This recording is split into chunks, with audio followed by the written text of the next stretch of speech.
this is catching you up on our 3 months. 3 months in, 90 days. 90 days. We've survived. 90 days in the desert. We're still together. Of course we are.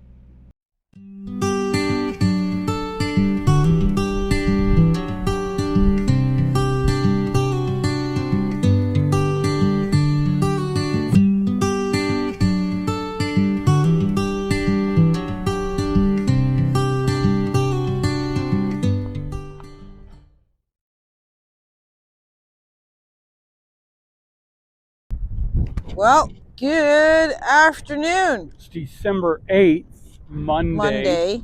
We're walking and talking today. So if you've ever, In our sojourn if you've journey. seen our first videos, we started gate guarding on September 3rd, and we're still here. December 3rd. Well, we're at a second location, same company, same job and everything.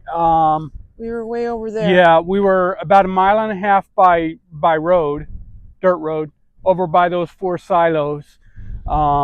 It's the same company. They did 2 pads over there, and they're coming over here. They did some more pads, and all they did was move us because they're in a different area, but it's basically all the same continuous job. Right. We moved over here November 3rd, and so we were over there 2 months. We've been over here 1 month. Some gate guarding lasts a few weeks. Some could last A few months.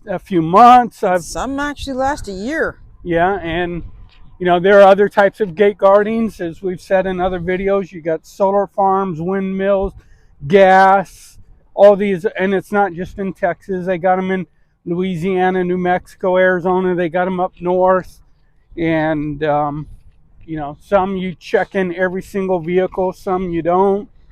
So you know, they could vary. We're doing pretty good. Like we said, this is our alarms here. Yeah, so we have one for the incoming, and it trips an alarm inside the RV, so that we can hear them. That gives us plenty of time to step outside the RV when they approach, and then we have one for the exiting. Yeah, we don't do this very often, but because, well, Tom's actually carrying the iPad just in case we do encounter. Just in case a vehicle comes by that we need to check in or out. We're still inside of our spot, so we haven't left our spot, but it's really nice to be able to get a few steps in and go for, you know, the best part about being out here is the fresh air, the open sky, the open desert. Yeah. You know, you can see the views behind us. It is beautiful out here. No buildings beautiful sunsets, beautiful sunrises. Yep. When there's not a cloud in the sky at night and it's a full moon, it just, you can see the stars and millions of them. And it's really nice out here, even though it's a desert. Yep. It is dusty. Very dusty because we're out on dirt roads. We're not near any major roadway arteries. It takes almost an hour to get to a paved road here from here. We're able to earn an income. We're not crunching out the 9 to 5 hours on a computer. Yes, we are a 24/7 gate, but it's a lot more relaxed. You know, if you can handle being in one place for a few months, for us, really, it just makes too much sense. We wanted to semi-retire early. We didn't want to stop working completely, but we wanted to work on our schedule. And still so that we can take some time off, and in order to do that, we have to earn some money. Yeah. For a few months. We are independent contractors. Little hill here. If we're not gate guarding, at least here or something like that, or we're not doing a work camping job or something, then we're not earning an income. You know, you really got to have a budget, because you got to sit down and you got to figure out what monies do you have coming in, what do you have going out. Good thing is we own the RV and we own the truck, so we don't have payments on that. They're older models, so there really isn't a depreciation.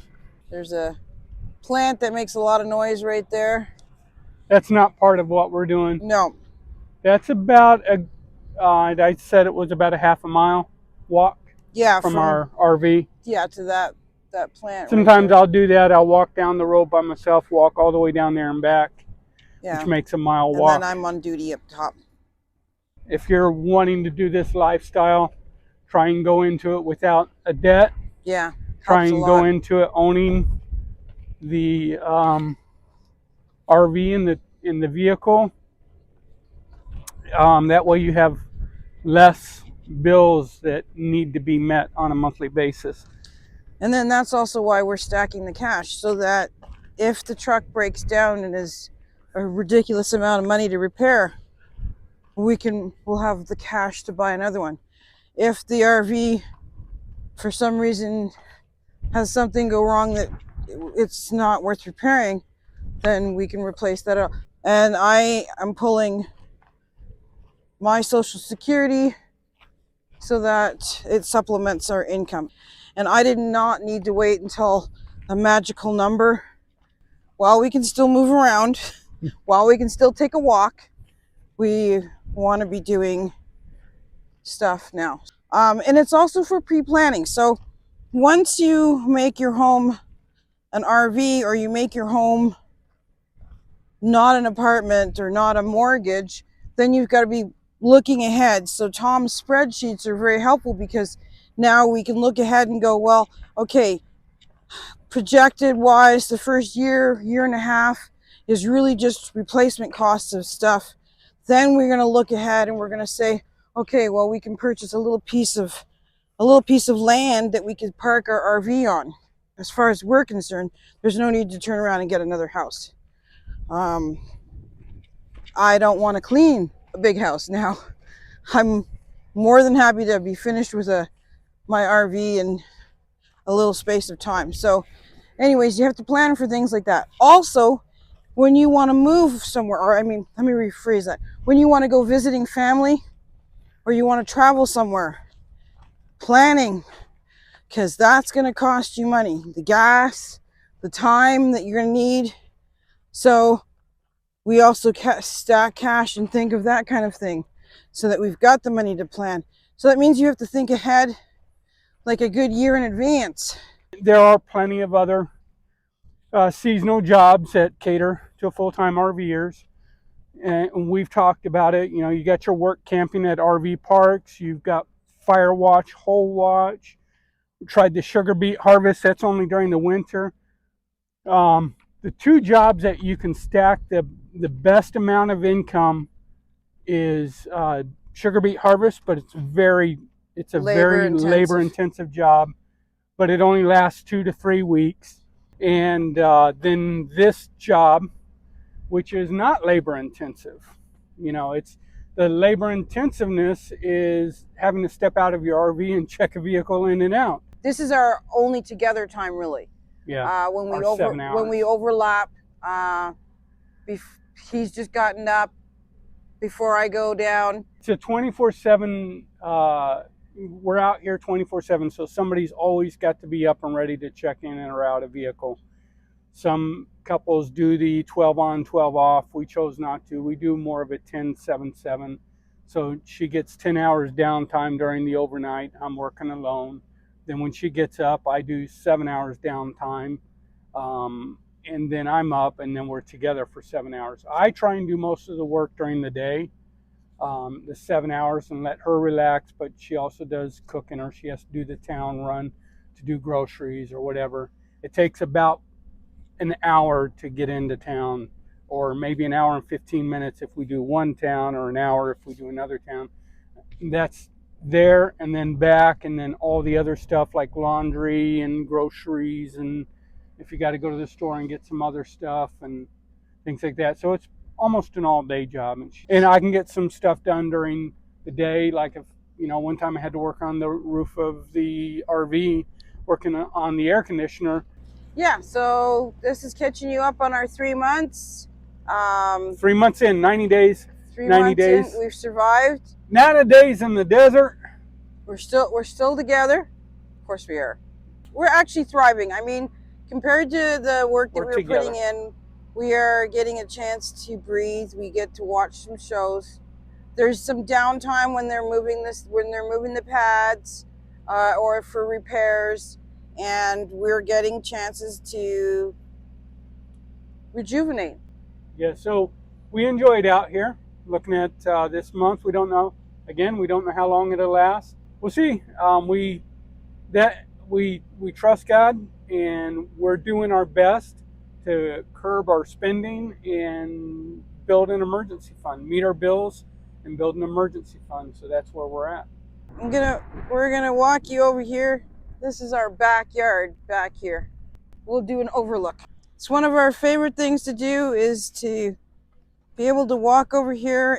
It's like it puts things in perspective. I tell you what, life can't be horrible when you can go out your back door,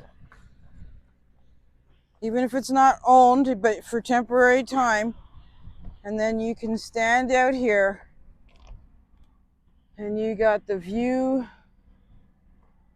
to die for. It is really nice out here. Being able to look out amongst all that. Yep, that's beautiful.